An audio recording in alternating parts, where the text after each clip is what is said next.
another BS Fandom Fun Times. For those of you who don't know, I am Belle, the B. And I'm Sophia, the S. Today we are going to be talking about Rwby! Which is RWBY, in case you thought we misspelled the title. We did not. This is a Rooster Teeth show, which we absolutely love. Me especially. And we've got a special treat for you guys. I managed to pull some strings with Rooster Teeth, and we managed to get in Ruby Rose herself. Hey guys, wow! Oh my gosh, this is so cool to be on this podcast, BS Fandom Fun Times. Thank you guys so much for bringing me in. Hey, even bigger thanks to you, Ruby. We are so glad that you are here. And those of you out there, just an FYI, despite popular belief, my show's not an anime. I know, but here it is. just thrown out there. Yeah. Okay, Ruby, aka Sophia. Yeah, I can do a really good Ruby impression. Wow, brag about it, I know you. Hey, I've been humble about it for too long. I deserve to brag about myself a little bit. Well, speaking of bragging about yourself, let's talk about yourself, aka Ruby Rose. We're going to be discussing some character development today that we've seen over the 5 seasons. So if you're not caught up, there you go. There's your spoiler alert. And you best go watch it. It's I mean, so good. You better go watch it, guys. It's a fantastic show, and you'll love it. Yeah, it is. It really is. Okay, so Ruby. So she, honestly, it's funny, to go from the first season and even a little bit of the second season just to go with her voice. Her voice changed because Lindsay Jones, who plays Rwby, did not like the first original Rwby voice she did and changed it a little bit. I still sound the same almost. Almost. Just almost. Just almost. Just a little bit. It's... Oh my gosh, you're gonna keep doing that, aren't you? I'll have to wrap it up eventually just so I don't annoy the crap out of everybody. Alright, well, but Rwby, we've seen her grow up a lot. From going and realizing, oh my gosh, Huntress! Oh my gosh! To... I exploded in the parking lot. Parking lot? There's no parking lot. Okay, the trade stop, whatever it's called. Trade stop? No, it was the courtyard. The courtyard. I exploded in the courtyard. Yes. Parking lot, trade stop, courtyard, same difference. Little bit of a clumsy girl to where she is now. It's Weiss's fault for dropping the dust. No. Actually, wait, no, never mind. I crashed into it. Yeah, I was gonna say, hello. Yeah, I really am a klutz. It's Weiss's fault. Not at all. It's Weiss's fault, not at all. Oh my gosh. So. Exploding in the courtyard to... Oh my gosh, can I just say the volume, the end of volume 4, her letter to Yang. I cried. So heartbreaking. Oh my gosh. I cried all the tears. Oh my gosh, you guys. Actually, no, I cried all the tears in volume 3. I didn't cry all the tears in volume... I died in volume 3 and then cried whatever tears I managed to pick up while watching volume 4, and then I cried all that You out. rejuvenated yourself just to die again, basically. Yeah, pretty much.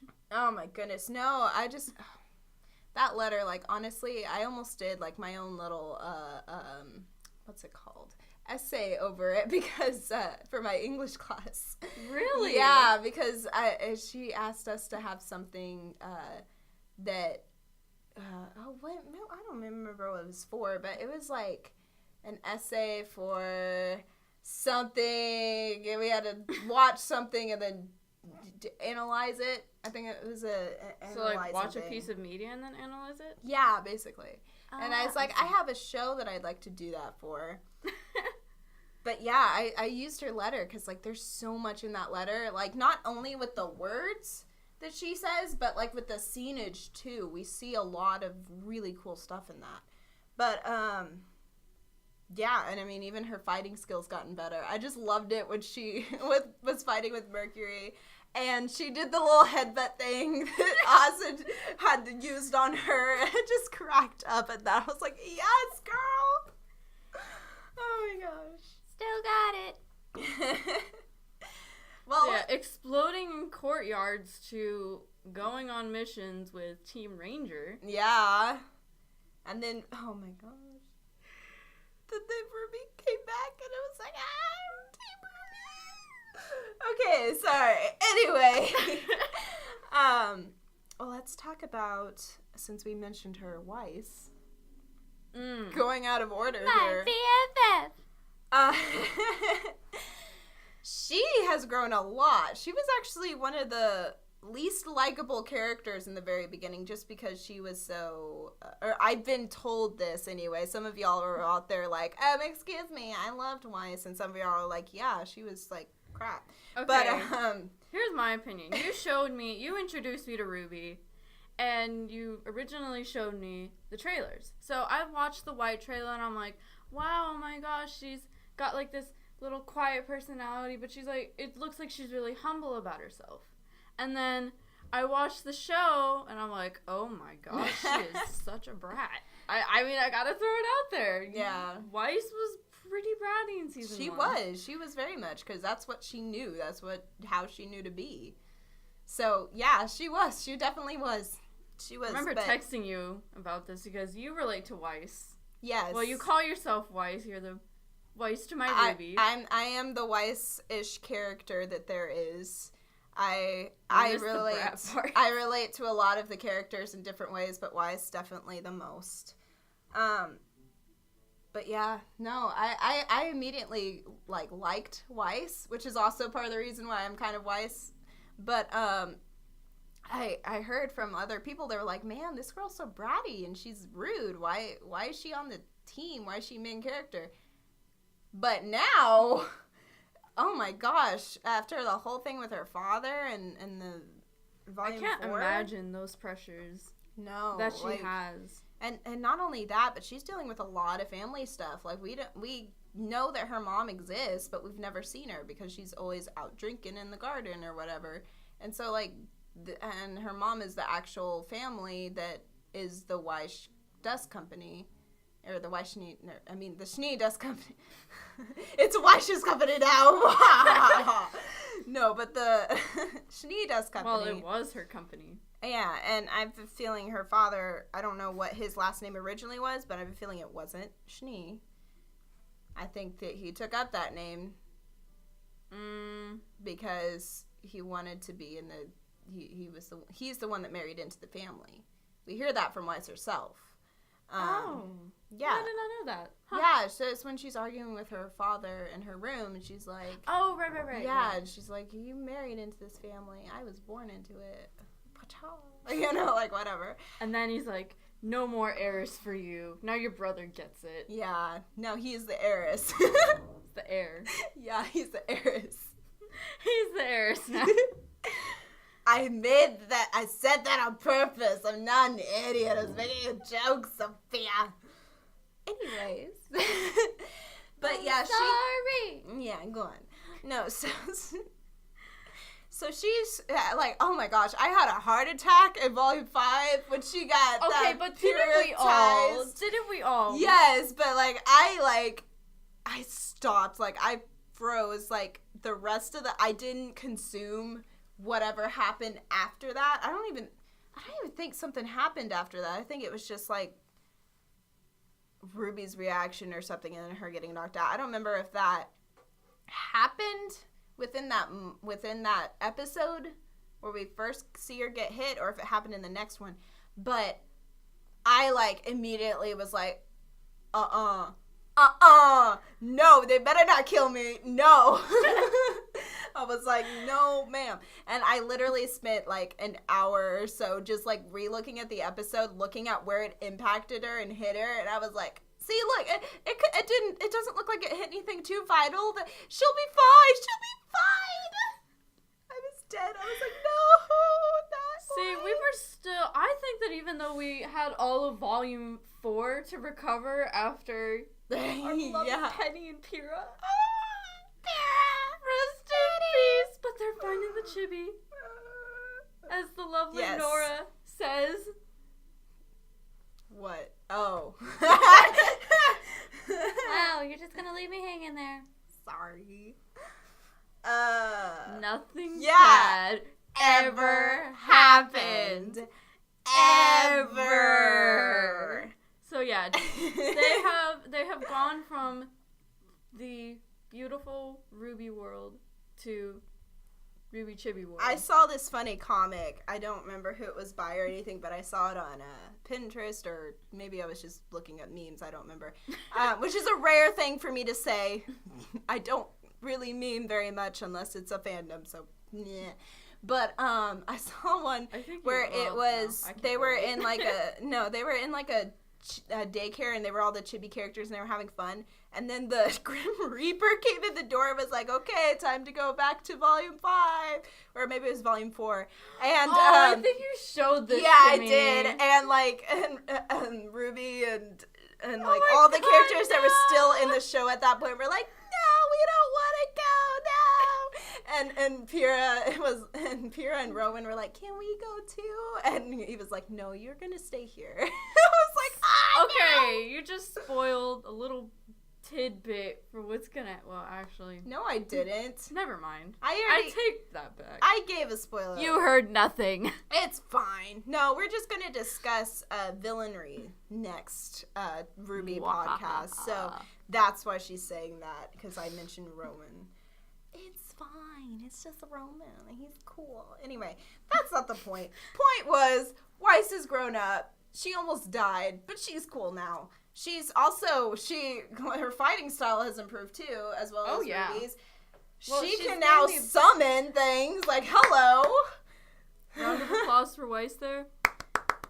Yay. I like figured that. you'd give more applause for yourself. Well, Yay! So excited. Okay, anyway. So let's move on from Weiss now. We've talked about her for a while. Let's talk about Blake. Blakey Blue. Just because we're going in that order of the Rwby name now. Blake has learned to trust herself and other people. and round of applause for Blake. Wait, we need to give a round of applause for Rwby. I don't think we did. Yay! Okay. Well, we don't need a round of applause. I just go, yay! Yay me! Yay, London. Yay me! London tipped in for you. Anyway. Oh my gosh! Blake, anyway. Yes. Little kitty girl. She has grown. Our inspirational cat poster. Yeah. Referencing the chibi. Yes.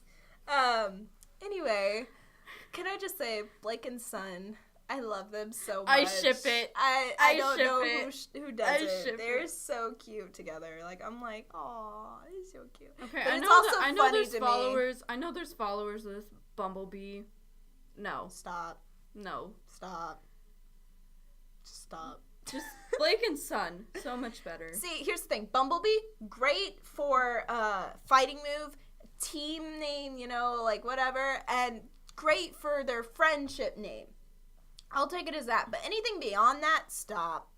Just stop. Yes, it's a Please. perfect friendship name, but I'm more for Blake and Son. Yeah. Which could still be Bumblebee because he's yellow. But it's And not the official. The sun is yellow. Yeah, it somewhat. Yeah. It's a little orange too. And red. It's got a lot of colors. I colored the sun a lot as a kid. I always use yellow, so we'll have Bumblebee. I was more artsy because of my mom and my family. They were like, no, the sun's not just yellow. It's all these colors, and so like they were like making me mix the colors. No, I'd be like yellow and just go back to yellow.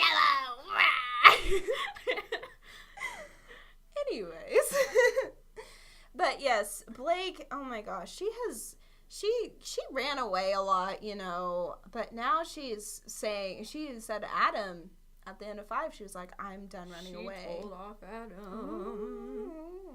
But yeah, she told off Adam. She very much was very determined to stay for once, and I think that shows a lot about her character and who she's become as a person and a faunus. And she's definitely the revolution of the faunus, the re-revolution of the faunus, because she has given herself like a chance to see everything from everybody's perspective and stuff like that. And I think that's going to really key in later. Maybe. We'll see. But, yeah, she's really... She's... I don't really even think she's hiding her fondness anymore. Does she wear her bow? No. Yeah, I think she's done hiding. Yeah, well, she threw her bow in the ocean, and then... That's right. Yeah, and then right after that, the sea dragon... Yeah. The sea dragon Grim was like... It was like... Attack the boat! You sound like the Grim from the Chibi. I'm gonna get you. Anyway. We are humans. Yes, we are somewhat. So let's talk about Yang now. My sister! I'm sister! So yeah, I found another comic where it was literally, before season 3, I was all right. After, I'm all left. Chirp, chirp, chirp. Cue the crickets. Oh my gosh.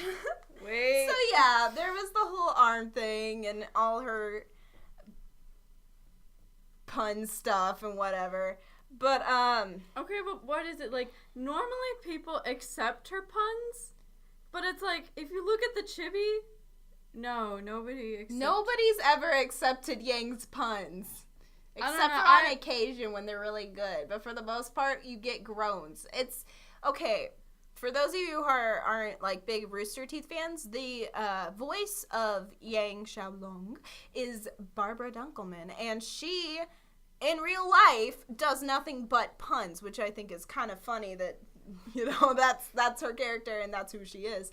But it's funny because if you look up Barbara Dunkelman pun compilation or whatever, or you just look up her name, you're going to get puns because that's literally her life is like puns. Yes, thank you. A little late, but it's fine. A little? Okay, anyway. I got to cue it in there. I'm happy. All right, now let's move on to... Wait, hold on. We need to talk about how she got over her depression. Oh, right. Yeah, it's not just the arm thing. Well, I mean, that's a big part of it. But, like, that I was saying was that she was going from... She was going from being all punny and like, really laid back and just kind of chill and go with the flow character, too.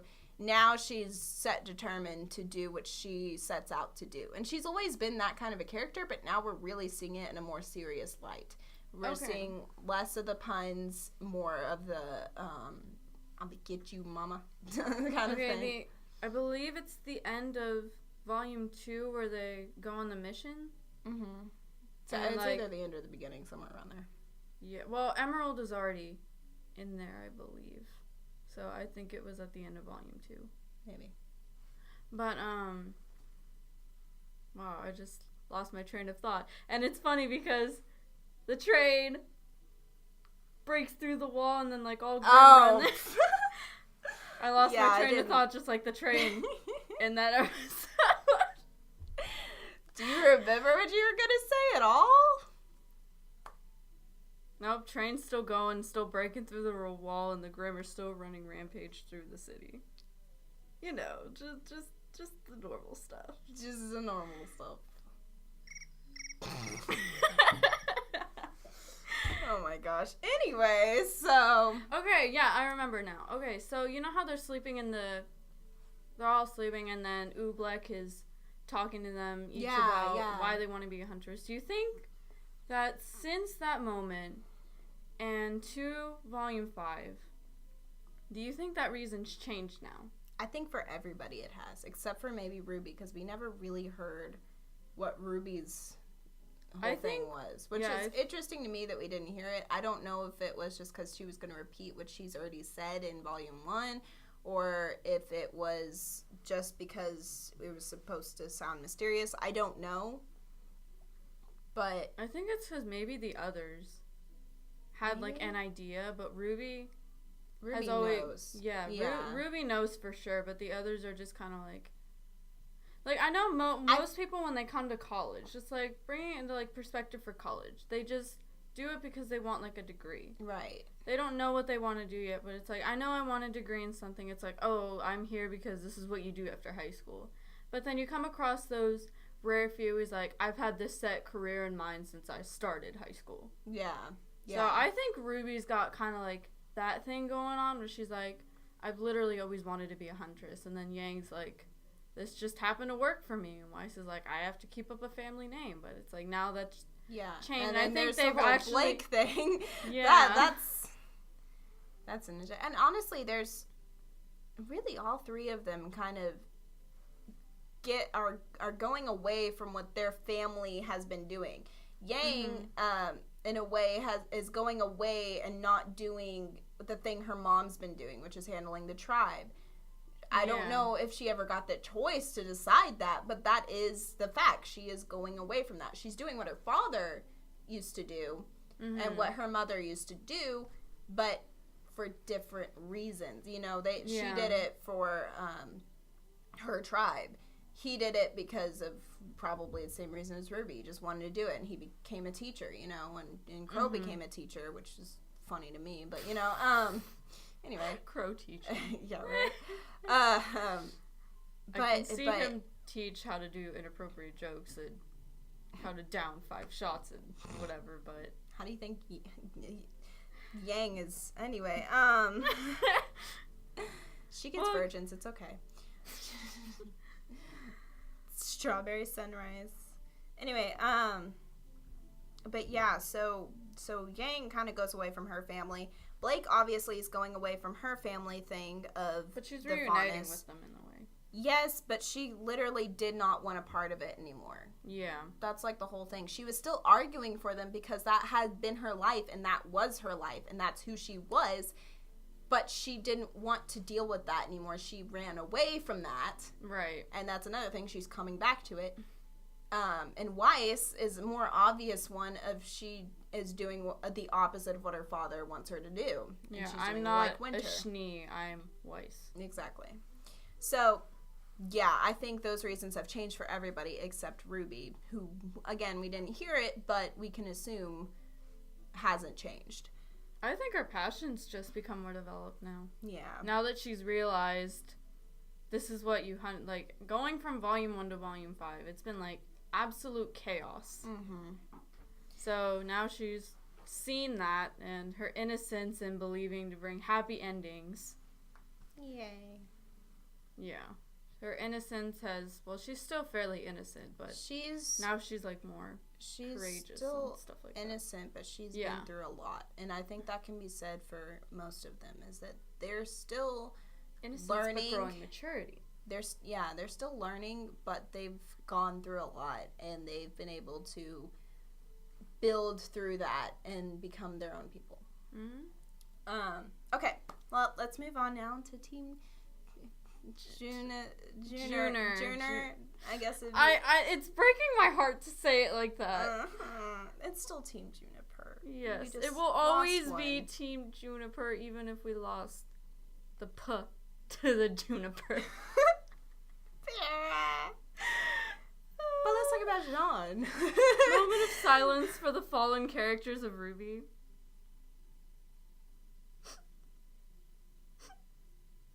Okay, anyway.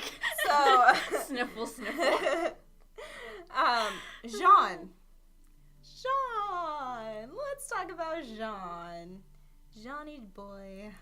Oh, John. John. You gotta get the J out of it. You beat a J. Oh, John. J. I love how we're just saying his name. Jean. Because it's fun to say. I'm sorry, but that's a fun name to say. Okay, Jean. Anyway. It sounds French. Jean-Arc. Oh. Short, sweet, rolls off the tongue. Ladies love it. Hello, my name is Jean-Arc. Today we'll be doing an ASMR. Okay, well, Jean, he can kind of fight now. His fighting skills have grown a lot. And I again cry because he's still training with Pyrrha, even though she's gone. Super sad. At least he hasn't stopped. Yes. He could have given up. He could have been like, but he's, screw this. And this I think is really where we see his character in Volume 4, is, and some in Volume 5 too, but mainly in Volume 4, is, just like you said, he's just lost the unknown love of his life. Well, they knew for about 5 seconds. He knew. He finally figured it out. He knew too late, and it was sad. And really, he found out, like, a few days before it happened because of Pyrrha's trying to make the decision. Was it a few days, or was it that day? But when they were doing the festival and stuff, and you see, like, Nora come in with the cotton candy. He's like, let me go buy you another stuffed animal, Ren. You know, like, and she just kind of walks them all away because Pyrrha and John are there just talking to each other, and they hold hands because Pyrrha puts her hand over his, and John's like, oh, this is a thing? It's like, yes, John, it's a thing, and you've missed out on it for the past 2 seasons. Sorry, I'm okay. I thought it was... That was volume 3. Yeah, I'm thinking, like, 2.5. Whatever. We're gonna get technical. If we're gonna get technical. We're not getting technical. You are getting technical. Anyway. But Jean, he's learned a lot, and his little fight with Cinder there, like, showed how determined he is. How much he still has yet to go, but how determined he is to... He's taken in a lot of leadership roles, too. Yeah. Like, started calling out shots more, and he's like, okay, Nora and Ren, you go over here. He's become the strategist. Yes. That's what he's become. And he's not bad at it either. Okay. And now my favorite part. Jean's semblance. Oh, yes. We need to have this talk about Jean's semblance. Jean's semblance. Okay. You told me that Rooster Teeth posted something about how Jean's semblance was already revealed. So when I was trying to look into Jean's semblance. Haha, you said it too. I know.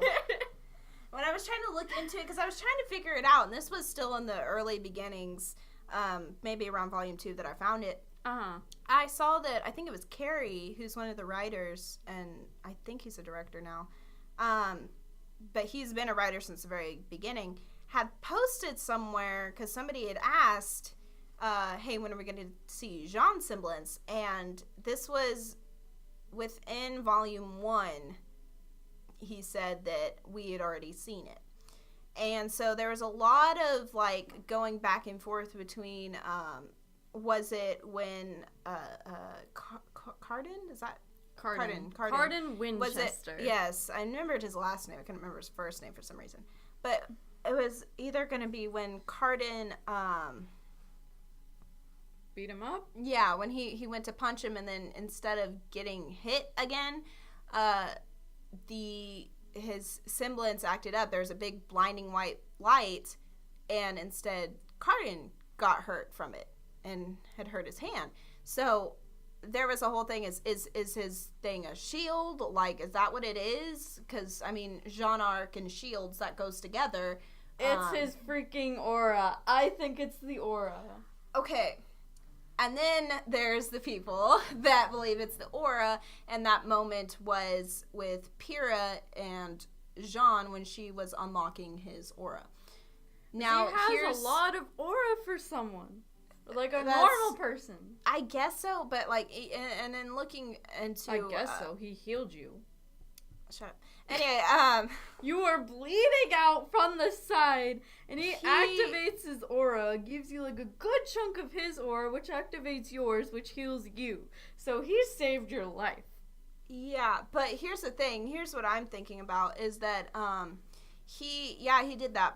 And that's just it. That's actually brought me right to the point I was trying to make, was that the, aura thing, here's my argument against that. The only reason why I kind of doubt that exactly is his thing is because, yeah, he has a lot of aura, but I don't feel like that's the extent of it. Like, I feel like there's more to his semblance than just aura, because everybody has an aura. Not everybody is fast. Not everybody can summon something. Not everybody can make a copy of themselves. Yeah, there's repeats of it, but everybody has an aura. I think it might just, like... Everybody has an aura, but Jean's semblance could be... And everybody has a different amount of aura, though. And that's what I was also trying to say. Larger amount. I think that could be a semblance, too. Because, like Pierre said, your aura is your shield. Yeah. Well, yeah, that's a good point, too. Because, and honestly, I feel like it has something to do with, I honestly believe that it has something to do with that Cardin and Jean fight right there at the very end of that whole honeybee thing, or whatever they were called. It was in the forest of Foreverfall. When they were collecting the sap and exactly. all that fun stuff. And I know it has something to do with that because that didn't just randomly happen. That's got to be a semblance somehow. But, like, I want to see more of how his semblance exactly plays out. Like, is it just he can heal people? Is it a shield? Is it both? Like, you know. Yeah. And something that I kept having to argue with people, not with you necessarily, but with other people, when I was talking about it, they would say, well, it's obvious that he heals people. I'm like, well, sort of. He did the same thing that Pyrrha did to him so many, you know, months, days, whatever it was ago. And he brought back and unlocked Weiss's aura using his own. Pyrrha did the same thing to him. Now, the only difference between Pyrrha and Jean in that case is Pyrrha felt it. She was like, oh my gosh, okay. And she was, you know, out of breath and stuff. And he's like, what's wrong? Are you okay? She's like, it's okay. I just unlocked your aura using my own. Jean, on the other hand, I don't think he was out of breath from remembering it. I also don't remember him going back into the fight immediately. Or really at all, but that's also partially just because Jean isn't really the fighter. He's more the strategist. So maybe he went back into fighting and I just missed it, but I don't remember him going back into the fight. And I don't know if it's because he was drained from using it or if he was fine, he just wasn't good at fighting compared to everybody else. Because he's still not there yet. Yeah, he's still got a little ways to go. He was doing really well. Yeah. And he held his own against Cinder for a while. But in the end... Yeah. He's still got a ways to go. But, and that's another thing, too, is until they specify that is his semblance, I'm not going to admit that exactly is his semblance. They almost did. Nora said something along the lines of, something about his semblance, and he was like, my semblance, and she's like, how else do you think you're healing her? And yeah, you know? And then Ren is like, I think it's just the aura. No, it wasn't Ren. It was Jean himself. He said, I'm not healing her. I'm just unlocking her aura. Oh, right. Is what he said. Something along those lines. He said, I am not healing her, though, for sure. Okay. So that was my issue with it, was because Jean himself said, this isn't my extent. This is not me healing her. This is just me unlocking her aura, just like Pyrrha did to me so long ago. And when she found that out, Nora was like, aren't you afraid of running out? And he's like, no. Pyrrha told me that I had a lot of it, and I believe her, you know. Anyway, so we'll talk about Jean again in our later episodes, because his semblance is really a key, like, what is happening with that. But for now, let's move on to Nora and Rin, just to completely say, another ship. Well, I mean, they've been a ship since like almost day one. Since their day one. I said another ship. I know. Because we got, well, I mean, I got Blake and Sun, but I was always shipping Nora and Rin. Yeah, I mean, they're so cute. Oh my gosh. Nora's little like, we're not together, but we secretly are. Like, she's like, in her head, and then Ren just needs to quit being a guy. Just quit being an oblivious guy. Hey, there's oblivious girls out there too, like me, for instance. I don't know. I see it as more of a guy thing. Well, maybe, but there are oblivious girls. Like, I didn't know. Whatever. Well, he needs to stop being oblivious. An oblivious guy. There you go. But yeah, honestly, like, they've kind of been getting together very slowly but surely. I have to say, though, my favorite moment right now, my favorite Nora and Rin moment is when she saves him from the weird, scary, creepy creature that they're fighting in the, I don't remember where the place is called, but they're fighting and they've got all the memories and stuff. Yeah. And she's, like, stuck to the wall above him, and he's, like, looks up at her, and she's like, don't Stop look! looking! Yeah, exactly. And he's like, and I'm like, I'm like, can we? And I'm like, it's so the cute. first, like, we see it. He noticed her, even if it was for a second. Like, yeah, Rin was He like... still noticed her. Yeah, he... Doesn't matter how, he still noticed. That part, like, I watched it a few times just because it cracked me up. But yeah, like, oh my gosh. And then on the plane over, they were holding hands. I was like, they're so cute. Anyway. Can it just happen already? Yeah, really. Can we just make Give it us official? one ship. Now, please. here's what makes me mad is there's some people saying that there's just a whole Team Juniper, like, basically a hit list that is soon, like, Jean and Pyrrha, once they actually became a couple, Pyrrha died. So when Nora and Rin become a couple, one of them is going to die. Oh, God, no. Yeah, and there's this whole How thing that they're going to dare they? kill off all of Team Juniper. And I say, you better freaking not, because I will go down there to Austin. We will take over Rooster Teeth. I will take go away down their to characters, Rooster Teeth. and we won't give their characters back until they learn to play nicely. I will go down there to Austin You and I and march both will. in and be like, Miles Luna, what the heck are you doing? How dare you? Oh my gosh. Let's talk about 3 more characters that we've got here. Oscar. Just a cute mention of Oscar. Yes. First of all, I just want to say I'm on board for the ship between Oscar and Rwby just because I know some people don't. Shh, it's okay. Shh. But Someday. Shh. the age difference. What age difference? I'm kidding. I was gonna say, and plus it's not that big, even if there is.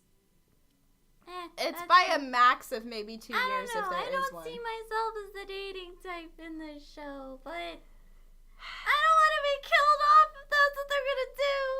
I don't think they're gonna kill words. I don't think they're gonna kill off all of the couples. I think they're gonna keep some of them. But here's the thing too: is that Rwby, well, maybe Yang too, but like Ruby's the only one who hasn't had somebody like her or liked someone. Yang has at least had Neptune. Yeah, Neptune liked her. Well, Especially at the beginning. He ended up dancing with Weiss because of Jean. He kind of, he decided to be with Weiss in a way, not dating, but he decided to hang out with Weiss because of Jean. And Weiss obviously likes him. Jean obviously likes Weiss. There's this whole weird thing. Keyword. Liked. No, I think he still likes her. There's no reason for him to not like her anymore. I think as part of him still likes her, because he liked her for longer than he liked Pyrrha. Very true. Poor Pyrrha. Oh man, practice what you preach, Pyrrha. Practice what you preach, Pyrrha. But yeah, so. I mean, maybe Penny too. She's the only one that, but she was like, she was a robot. So I mean, I don't discount her as a person, but I also don't count her as a love interest person. Yeah. Like, because specifically of that, and well, obviously now she's gone, which also bothers me. Can't they just rebuild her? I mean, I know there was a whole semblance thing, but they made a semblance the first time. Can't they do it again? And is her memory strapped to the semblance, or did she have a memory chip? Like, why can't they rebuild her? That will be up for further debate. Just saying. Anyway, but Oscar, yeah, we haven't seen a lot of him yet. We've seen. We saw him we knew he was a character for Volume 5. He's popped in Volume 5, so. Yeah, I loved when Crow brought him in. I got him. Like, all drunk. Found him. He's like falling over on the couch. He fell off the couch. Like I was in I got to see the premiere in theaters of the first episode, and that's at the end of the first episode of season 5, and the like honestly, the whole theater just died laughing when Crow came in. Like I found him. Wait for it. And then he like off. falls off the couch. I love Crow, but man, Crow, dude, we found out some things about him. We found out he's a Mr. Bad Luck Charm. Love that song, by the way. But he's got a lot of problems. That poor guy. But he's also been, watching over. I just also want to say I love the idea of Crow being Ruby's dad because, oh my gosh. I see a lot of similarities. Yeah, and I want to see, excuse me while I die. Anyway, I want to see, because, I think it's weird that Ty went from Raven to Summer in a matter of within 2 years. I think it odd. Yeah. Ty doesn't seem to me like the kind of guy that would be like, oh, my wife just left me. Okay, cool. I'm going to just chill with this other girl that I kind of like. Especially within his own team. Yeah, and within his own team. That's even worse. But yeah, no. He doesn't seem like the player type. No, he doesn't. Like, maybe it's just because he's a dad now, maybe. But, like, even in the, like, chibi version, he's very much, like, a very dad character. Crow, I could see. But Crow still is. Crow is not much of a dad character. He's very much the uncle. But that's another thing, too, is just, there's a lot of, like, proof and evidence that I could throw out that would try to prove that that he is her dad and not Ty, not just from looks, but from that fact, from the song Bad Luck Charm where it says you don't want the burden of my name. Mm-hmm. People are using that now as a way to say, see, look, he's trying to free her from his name, but he really is her dad, all that stuff. If that's true, oof. I mean, oof, yeah, but, like, also, he's hiding, we know for a fact that he's hiding more information from the team in general, so we're not going to see all of the information probably until later anyway, but I am waiting for that moment of realization to hit Rwby that somehow that he's the dad, and there was another bit of information, too, where at the end or at the beginning of 4, that's what it is. At the beginning of 4, the end of 3, whatever. When Rwby leaves, Ty stays home to take care of, and this is the argument that they use, his daughter, Yang, who's his daughter, we know for a fact is his daughter. We know who the mom is. It's very obvious that she's related to both of them. She's got everything from looks down to the way she acts and stuff like that. Mm-hmm. Which I will say, the way she acts is a little bit more Crow-like in some ways, but that's still the bloodline that she has in her versus Rwby, who doesn't supposedly have any of Crow or Raven's bloodline in her. Yeah. And now, we sort of know what Summer looked like with the black hair and everything, but... So we know she's got her mom's hair. At least. If she maybe highlights it. We don't know. I would assume... It's natural. Sure, that's what they all say. Hey! Anyways, I put a lot of effort into that. I'm sure. Even though I act like I don't. I secretly do. Okay, fine, I'll leave. Yeah, thank you. But anyway, and Crow, he goes with Rwby, who people are using this to say he's going with his daughter to protect her on her journey. Now, I can see the other side of the argument where it's like, no, it's just Ty needs to stay home with Yang because she's depressed now, and Crow needs to go with Rwby because she's doing something dangerous. Ty doesn't even know Can I just say, Ty doesn't even know. Rwby runs away to go try to solve the problem. She leaves a note for Ty, and he's like, Rwby, oh no, you know, it's like, no, don't go out there by yourself, you know, she's just gone through this traumatic thing, and she gets back up like that. That's another big character development thing, I think, for Rwby.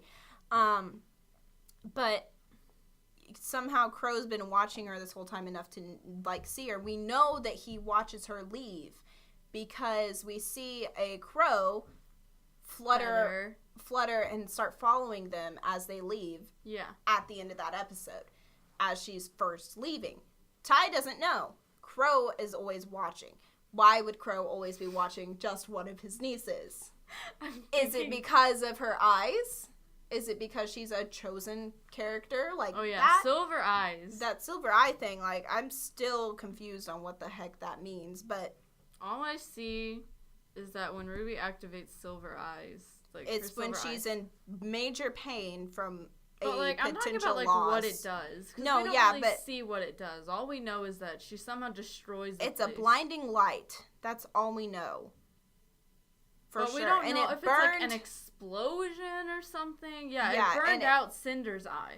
One of Cinder's eyes. It burned Cinder. Anyway, did it, I can't remember, did it turn the beast to stone, or...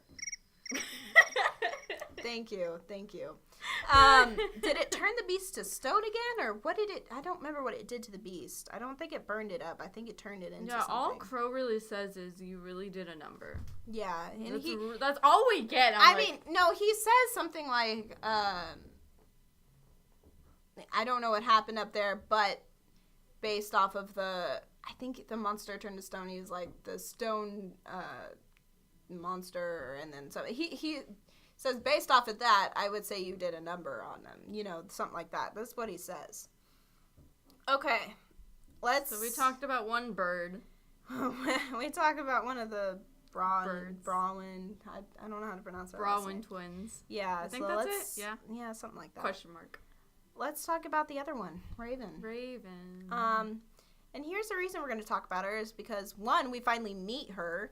Like, we've seen her in... we saw her the first time in Volume 2, when she comes in and saves Yang.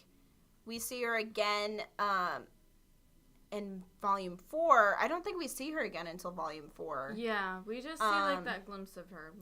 We just see a quick glimpse of her to show that she's around and she doesn't want to be, that kind of thing. Although my question, honestly, is, how did she know that Yang was in trouble? Like, that's my curious thing, is how does she know? We know her semblance is that she can craft a portal to specific Yang, loved Crow, ones. I believe Ty. I think that's it. I'll have to fact check on that, but I think it's those feel like three. That's it. I think that's it. Yeah. Which is how Yang gets to Crow in the first place, is she uses that portal. But yeah, it's just interesting to see, honestly. And when Yang finally goes to confront her mom is trying to act, Raven's trying to act a little bit like a mom, but also not, you know? She's like demanding the respect of a mother, and yet she has yet to show that she is a real mother. Like, you know, and yeah. I think she's trying to demand the respect at the same time as show, yeah, I'm your mom, so what? You know, like, that's cool. We can be like, you know, buddy. You're going to join my tribe, you know, you're going to chill out here with me. We can start over, is what she gives her. And Yang has just had enough and is like, no, I'm going to protect my sister. Who might not even be her sister. Ooh. Might be her cousin. Anyway. That would be a very interesting plot twist. They'd still be sisters at heart, so it wouldn't matter if they were blood related or not. They're still sisters. Still family. But, so we're introduced to Raven. We immediately see her as a villainous character. And during Cinder and Raven's fight... She puts on a villainous mask. She does. What I see. And she does, and that's what she wants to be viewed as, almost like a villain, as somebody who doesn't care about anything but her tribe, and she doesn't necessarily. Now, here's the thing, is that during and I'm going to keep going with that one real quick, is just with Cinder and with Raven and Cinder's fight, the maiden fight. Ooh, Maiden that was fight. so cool. I I was like waiting for. I was like, maiden fight, maiden fight, maiden fight. Yeah. Anyway, with that, I didn't know who to root for. I'll be honest. I was just like, I will not be sad if Raven dies, and I would not be sad if Cinder died.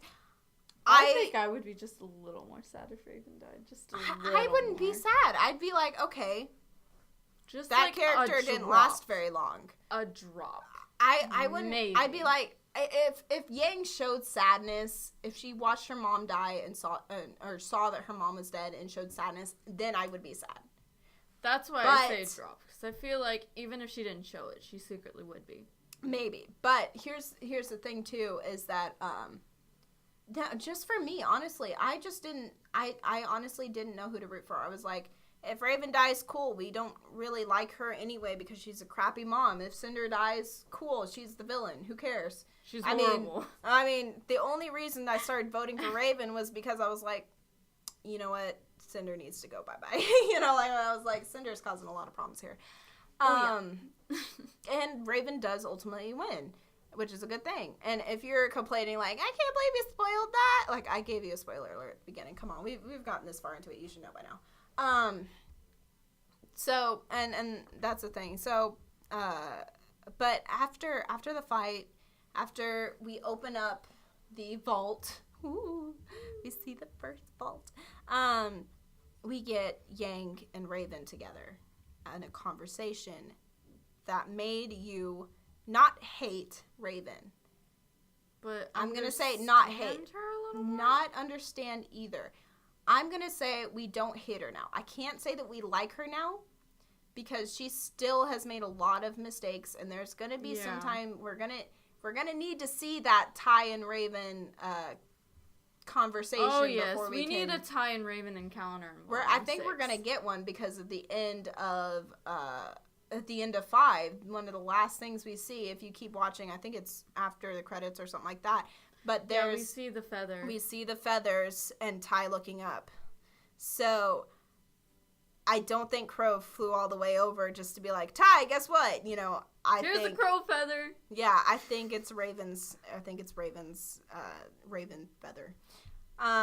So yeah, leave that again for a later episode, closer to time when that comes out. But for now, we will say adieu. Adieu, adieu, adieu to you. Thank you guys so much for listening.